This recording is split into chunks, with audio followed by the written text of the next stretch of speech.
stop scrolling. I know what you're thinking. The market is quiet, maybe down, and you're sick of hearing about crypto. But do me a favor, pull up any major chart, BTC, ETH, XRP, and zoom all the way out. Look at the March 2020 correction, the one everyone swore was the end of the world. What is it now? A tiny, meaningless blip. If you're interested in this topic, hit the like button, subscribe, and type interested in the comments, and I will give you a heart. We are in one of those blips right now, but this one is different. It's a moment of institutional clarity. We've been waiting for regulations, and now they're here. This isn't the Wild West anymore. It's the digital gold rush, and the rules are finally being written. I want to tell you about Amelia. Amelia isn't a trader, she's an analyst for a London-based bank, and she just saw a report that connected XRP, XLM, HBAR, and QNT to a single organization that advises on $43 trillion, 0 cents in assets. Trillions, not billions. Amelia realized she wasn't just trading coins, she was witnessing the infrastructure build out for the next global financial system. Stay with me, because in the next 10 minutes, I'm going to show you the exact document Amelia saw, the names in it, and why this quiet correction is the last time you'll see these utility tokens priced this low. This is the utility story you absolutely cannot miss. You need to understand the macro picture that makes XRP, XLM, HBAR, and QNT fundamentally different from the rest of the market. It's simple. The government is in the room. The entire market has matured from a chaotic casino into a regulated financial asset class. Look at the headlines that have defined 2025. Back in March, the White House didn't just casually mention crypto, they signed an executive order establishing the strategic Bitcoin reserve and a US digital asset stockpile. That is a clear, unmistakable move to cement the United States as a global leader in this space, treating digital assets as a matter of national strategic importance, just like oil or gold. This momentum culminated in a legislative game changer, the signing of the Genius Act in July. This isn't minor regulation, it is the most comprehensive stablecoin law to date. What does the Genius Act do? It forces 100% reserve backing for stablecoins with US dollars and short-term treasuries, and it demands monthly public disclosures of those reserves. This is the government saying, we are eliminating the cowboys and welcoming the institutions. Why does this matter to your portfolio? Because the entire institutional world, the mega banks, the asset managers, the central banks, has been waiting for this exact moment. They needed a clear regulatory framework to move their trillions onto the chain. The Genius Act and the White House's embrace are the official green light. This is the shift from speculation to infrastructure. You're not just buying a token, you're buying a piece of the digital plumbing that is now legally mandated to operate under the highest levels of scrutiny.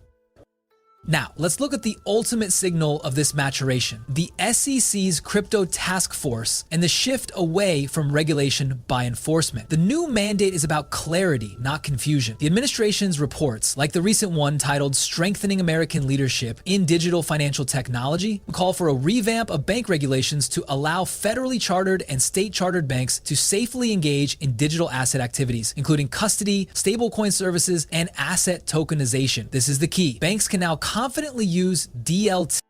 The consequence is a fundamental re-rating of assets based on utility and regulatory compliance. We are witnessing a monumental economic shift, one that I believe is bigger than the internet itself, because for the first time in history, retail was able to get into the ground floor before the governments and institutions finalized the rules of the game. This brings us to the 4 assets that thrive in this new regulated environment: XRP, XLM, HBAR, and QNT. These tokens weren't built for the unregulated Wild West. They were built for the regulated global financial system. They were all designed with real-world utility and interoperability at their core, which is now the main requirement for global adoption. To truly appreciate the magnitude of this, you need to know who is driving the conversation. And I'm not talking about Reddit forums. I'm talking about the organization that bridges central banks and the tech required to make this whole thing work. This is where Amelia's story truly begins. Stick around, because the next segment will reveal the secret group Amelia's firm is involved with, which is quietly building the integration framework that will use these 4 tokens to move the world's money. This is the $43 trillion 0 cents connection. Let's get into the heart of the matter. Amelia's bank operates in the stratosphere of global finance, and her insight came directly from a think tank called the UMFIF, the Official Monetary and Financial Institutions Forum. The OMIF is not a crypto group. It is an independent organization that advises central banks, sovereign wealth funds, and public sector funds. How big are we talking? Their network represents over $43 trillion, 0 cents in investable assets. When the OMIF talks, central bankers and finance ministers listen. Amelia was tracking a series of reports from the OMIF Digital Monetary Institute. The first major red flag for the old system was the 2024 DMI annual report, which focused almost entirely on interoperability, the ability of different financial systems and digital currencies to talk to each other.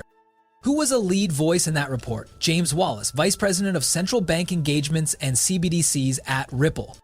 This is not a coincidence. This is a strategy. Ripple's core mission, to enable a frictionless user experience and instant settlement across borders, is now the OMFIF's top priority. Wallace's contributions stress the need to tear down the walled gardens of traditional finance, where data is trapped, hindering competition and efficiency. The solution, as published in the report, is DLT and CBDCs to enable near instantaneous verification of funds and reduce the massive friction in cross-border payments. Think about the benefit here. The institutions that control the $43 trillion 0 cents pool are actively seeking the technology that Ripple has been building for over a decade. They're not waiting for a private ledger. They are talking about building a new financial nervous system where 1. Financial access is unlocked. Individuals like Amelia's mother, who lives in a country with high remittance costs, can receive funds instantly. 2. Efficiency is paramount. Transactions are streamlined, reducing redundant data systems and cutting costs for major players. 3. Modernization is forced. The ability to use technologies like AI with blockchain for automation becomes the standard. This is the sound of the old system breaking and the new system calling for its parts. XRP is positioned as the bridge currency for this system, solving the interoperability problem that the OMFIF explicitly states is the #1 challenge. This utility is the engine that will consume the token. But here is where it gets truly complex and brilliant. Ripple can't do it alone, and neither can any single chain. The OMFIF is focused on the entire ecosystem, which leads us straight to Stellar, XLM, and its mastery of regulated stablecoins, the very asset class the Genius Act just legitimized. Before we dive into Stellar's unique position, which just got a massive validation from a major global payment platform, let's keep this video surging through the algorithms. If you see the size of this $43 trillion 0 cents opportunity, smash that like button. It helps get this vital, utility-focused information to more people who need to see it. Now let's see why XLM is suddenly the de facto choice for mainstream digital money. The MFIF report on striking the balance between stablecoin innovation and stability didn't just mention Stellar, XLM. It used its adoption as a case study in regulatory success. Why? Because while XRP is the institutional bridge for large-scale value, XLM is the proven mass market rail for regulated stablecoins. The core component of the new financial system. Think about the global payments giant that is PayPal. In a massive September 2025 announcement, they expanded their PayPal USD, PYUSD, stablecoin to the Stellar network. This is a monumental validation. Why Stellar? The network was literally built for payments. It offers lightning fast, predictable, and low-cost transactions, about $0, 0 cents, 0.1 per transaction, with 5-second finality. For a company like PayPal, whose user base relies on speed and low cost for everything from e-commerce to small business payments, Stellar is the perfect fit. The real-world consequence is immediate. Financial inclusion, PYUSD on Stellar, extends into major wallets and platforms like Chipper Cash, which primarily serves Africa. This gives millions of unbanked or underbanked people a regulated, trusted dollar-backed asset for saving and transacting. Business efficiency. Small and medium-sized businesses can now use PYUSD on Stellar for near instant settlement of working capital, paying suppliers, and managing inventory. No more waiting days for funds to clear. This is the ultimate retail meets institution story. The Genius Act makes the stablecoin safe, and Stellar makes it useful on a global scale. This is precisely why the OMFIF highlights XLM's track record. 1. Eurot maker backed money for Eurot. 2. Société Générale, the ECB-approved bank, issues a euro-based stablecoin on a DLT platform. 3. UN Aid Stellar was used to deliver payment aid in the Ukraine with USDC. This track record makes XLM's utility undeniable. Stellar is the go-to partner for global institutions that need to issue a legally compliant, high-volume, dollar-banked token. Every single dollar of PYUSD, every euro stablecoin, every relief payment, all of them driving continuous low-cost transaction volume through the XLM network. Amelia saw this and realized the scope was truly global. The systems XRP is bridging, the currencies XLM is moving, they all need one thing, a trustworthy, compliant ledger. But what happens when the movement isn't a retail dollar, but a state-issued one? That leads us directly to Hedera and the quiet US regulatory coup in Wyoming. With Stellar now integrated with PayPal, which global remittance company like MoneyGram or Western Union do you think is next to build on the XLM network, and why? Drop your thoughts in the comments. Let's predict the next big XLM move. If XLM is the champion of private, regulated stablecoins, then Hedera is the undisputed champion of government-issued, enterprise-governed digital assets. Amelia's report highlighted the critical intersection of technology and compliance, and no project satisfies the extreme risk aversion of governments and major corporations like Hedera does. The secret? Its unique governing council model, featuring global institutions that act as nodes, ensuring decentralized decision-making that regulators can trust. This trust just paid off in a massive way in the United States. In a landmark September 2025 announcement, the Wyoming Stable Token Commission selected Hedera as the only additional blockchain to be a candidate for its state-issued stable token, the Frontier Stable Token, FRNT. Why is this a big deal? First US stable token, FRNT, is the first government-backed stablecoin in the US, designed under the Wyoming Stable Token Act of 2023. It's fully backed by US dollars and treasuries, exceeding the Genius Act's standard with a 2% over-collateralization. 2. The only additional chain. While Frant launched on other chains, Hedera was the only additional chain selected for candidacy after the initial launch, proving it met the stringent criteria for speed, reliability, and regulatory alignment. This is not a pilot project, it's a public finance infrastructure decision. FRNT is designed to enhance public finance. Think faster tax refunds, instant contractor payments, and real-time disaster relief. The interest earned from the treasury purchases funded by the program will even be directed to Wyoming School Foundation Program. This is DLT for public good, and Hedera is the backbone. The selection of Hedera by a US state government sends an undeniable signal to every other major enterprise. Predictable fees. HBAR's fixed low-cost transaction fee structure is perfect for government budgeting and massive scale and hash graphs. Unique asynchronous Byzantine fault tolerance, ABFT, consensus is considered the highest level of security and finality for DLT, something governments demand. Trust. The governing council removes the single point of failure often associated with private enterprises. Amelia's final conclusion on HBAR was clear. It is the trust layer of the digital economy. The same compliant platform that the Wyoming state government uses to manage its public finances is the one that will be used by global corporations to manage their tokenized real-world assets, RWAs. This is the institutional utility that the HBAR token will be consumed by. But there is still one gaping hole in this entire infrastructure. XRP is the bridge. XLM is the stablecoin rail, and HBAR is the trusted ledger. But how do you connect this entire fragmented mess of old banking systems, new blockchains, and global financial standards? The answer, the single piece of the puzzle that makes this whole thing possible, is Quant, QONT.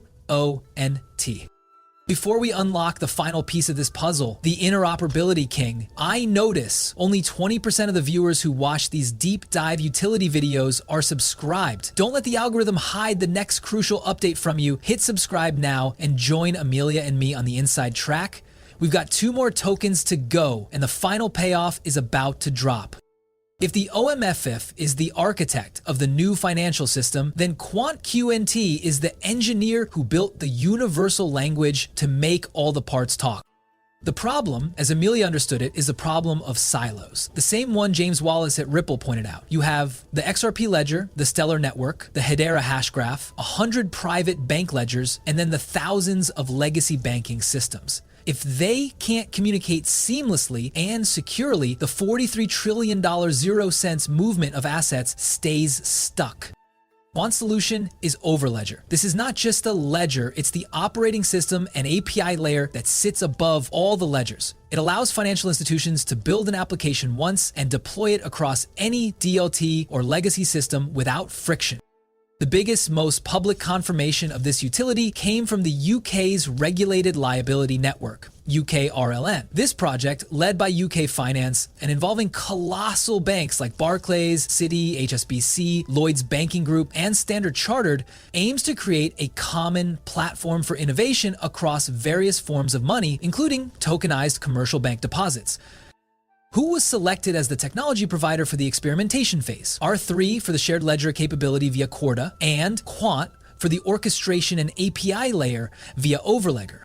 This is a massive win because 1. Orchestration. Quant's role is to ensure programmability and interoperability across different forms of money. This means the tokenized deposit on R3's Corda can interact with the settlement layer on XRP, the stablecoin on Stellar, or the governance layer on Hedera, all thanks to Overledger.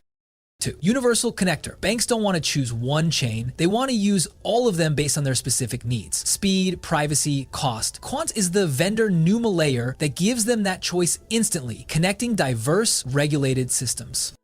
3. Future-proofing. The UK RLN is not just a UK project. It's a model that can be extended to other markets, making Quant the blueprint for global financial interoperability. The beauty of QNT is that it doesn't compete with the other tokens, it enables them. Every major cross-chain, cross-vendor initiative, from the RLN to future CBDC bridges, will require a core layer of interoperability, which is Quant's monopoly. This makes QNT an essential, scarce utility for the movement of tokenized finance. Amelia realized that if you are betting on the entire DLT ecosystem to succeed in traditional finance, you have to own the solution that connects everything. The price of QNT is tied not to the success of a single chain, but to the collective success of all institutional DLT adoption. It is the ultimate insurance policy on the digital finance revolution. But the ONCFIS work didn't stop at the UK RLN and stablecoin reports. They just unveiled a new project that pulls all 4 of these tokens, XRP, XLM, HBAR, and QNT's underlying technology partners, into one room with the world's most powerful banks. This is the final confirmation you've been waiting for. The moment of ultimate confirmation for Amelia and for every single utility token holder came with the OMIFIS newest initiative, the Public Blockchain Working Group. For years, major banks have been hiding behind private permissioned ledgers, like they were scared of the public space. But in September 2025, the OMFIS officially launched a working group with a clear, radical goal: driving public blockchain integration in banking. This is the entire financial system admitting public DLT is robust, scalable, and ready. Who do they choose to bring into the room with commercial banks and regulators for 6 private meetings? The members list reads like the ultimate utility portfolio. Stellar Development Foundation, XLM. Ripple, XRP. Hedera HBAR, Aptos Labs. Minsay, a key enterprise partner. The managing director of the OMFI's Digital Monetary Institute said it best: "We are at a tipping point for the integration of blockchain into the financial system. Progress will only be possible if regulators and technologists truly understand each other." The sheer audacity of this cannot be overstated. These are the projects being used to explode the myths around public blockchains to demonstrate they can provide a robust, scalable infrastructure for global financial markets.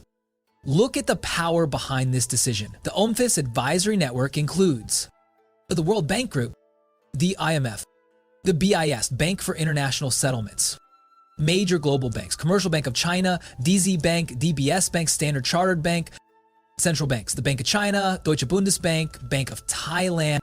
And when these organizations are advising a group that is actively working with XRP, XLM, and HBAR to integrate public permissionless infrastructure into banking, you are no longer speculating on if it will happen, you are just waiting for the when. The utility of these 4 tokens is now tied directly to the policy recommendations coming out of this $43 trillion, 0 cents backed working group. Every single policy recommendation to adopt a faster, cheaper, more compliant infrastructure is a direct demand signal for 1. XRP, the bridge currency needed for cross-border settlement. 2. XLM, the rail for regulated stablecoins like PYUSD and retail adoption. 3. HBAR, the high-speed governed trusted ledger for state and enterprise RWA. 4. QNT, the interoperability layer that makes the entire multi-chain architecture functional.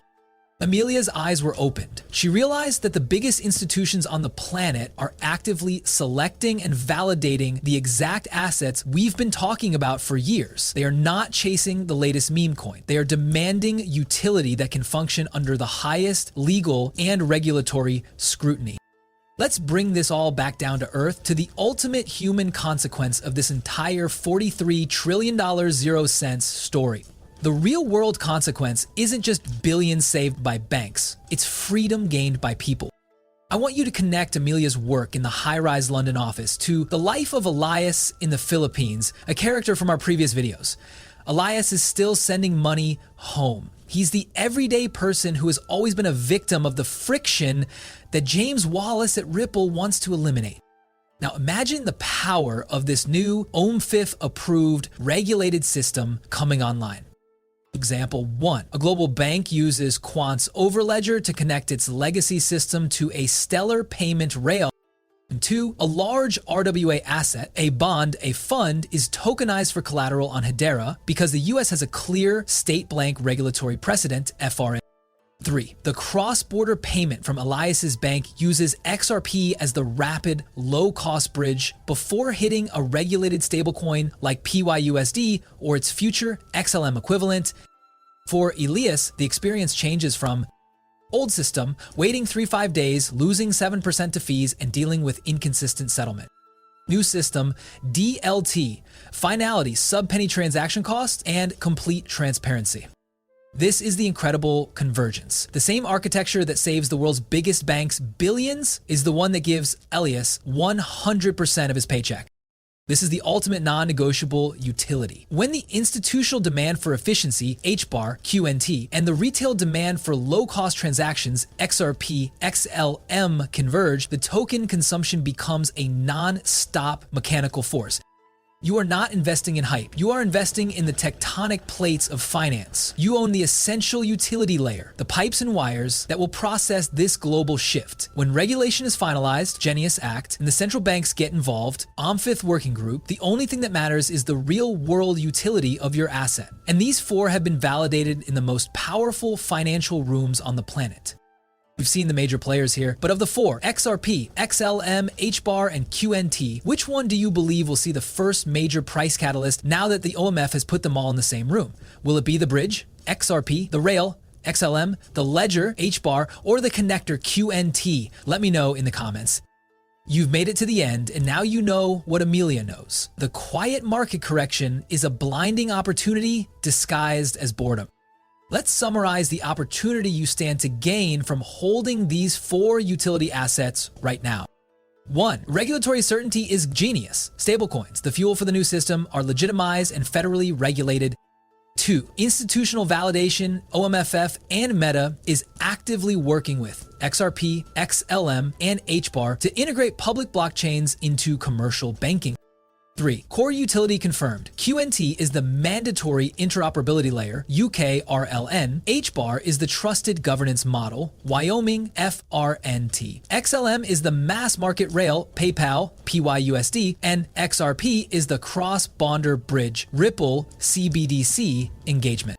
The final figure I want you to focus on is the size of the stablecoin market. The US Treasury recently estimated that this market, which is already valued in the hundreds of billions, could boom to $2 trillion 0 cents by 2028. This is a $2 trillion 0 cents tsunami of compliant, regulated, dollar-backed value that needs to be moved, settled, and tokenized on DLTs. The XLM network will carry a massive portion of the transfers. The HBAR hashgraph will host the RWA collateral backing a huge portion of it. The QNT overledger will ensure those assets can be used seamlessly across different bank jurisdictions. The XRP ledger will act as the high-speed liquidity bridge for the global FS conversion.